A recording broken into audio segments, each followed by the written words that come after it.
আপনাদের সকলকে স্বাগত। ইউপিআই তো মোটামুটি আমরা সকলেই ব্যবহার করে থাকি, তাই জেনে রাখুন কখনো যদি ভুলবশত অন্যের অ্যাকাউন্টে টাকা পাঠিয়ে ফেলেন তবে কি করতে হবে। চিন্তার কোনো কারণ নেই, ভুলবশত আপনি অন্য কারোর অ্যাকাউন্টে টাকা পাঠিয়ে ফেললে তা ফেরতও পেয়ে যাবেন খুব তাড়াতাড়ি। তার জন্য যে পদক্ষেপগুলো অনুসরণ করতে হবে তা জেনে নিন।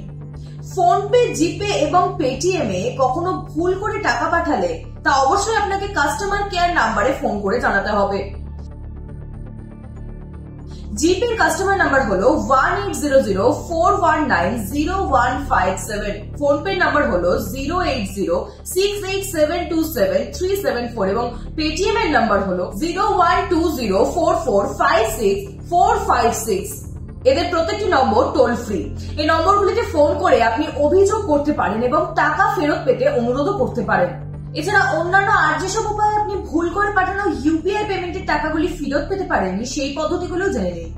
এনপিসিআই এর ওয়েবসাইট থেকেও আপনি টাকা ফেরত পেতে পারেন। সেখানে আপনি উপভোক্তার ট্যাবে ক্লিক করার পরে ইউপিআই কমপ্লেনের অপশনটি দেখতে পাবেন। সেখানে ক্লিক করার পরে আপনি ডিসপিউট রেজলিউশন অপশনে পৌঁছে যাবেন। এখানে আপনাকে কমপ্লেনের ভিতরে লেনদেনের প্রকৃতিতে ব্যবসায়ী বা ব্যক্তি নির্বাচন করতে হবে। তারপর সিলেক্ট ইস্যু টাইপ করে ভুলভাবে অন্য যার অ্যাকাউন্টে ট্রান্সফার করা তার অ্যাকাউন্টটা সিলেক্ট করতে হবে।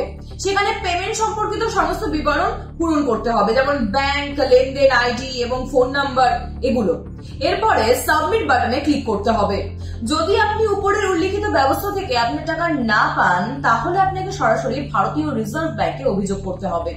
এর জন্য আপনাকে গুগলে গিয়ে ব্যাংকিং ওম্বাডসম্যান লিখতে হবে, তারপরে https://bankingombuddsman.rbi.org.in এই সাইটে যেতে হবে।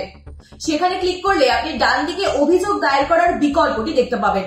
এখান থেকে আপনি পরবর্তী প্রক্রিয়া করতে পারবেন। আর এমনই সমস্ত কন্টেন্টগুলি দেখতে চোখ রাখুন ক্যালকলিং টিভির ইউটিউব পেজে।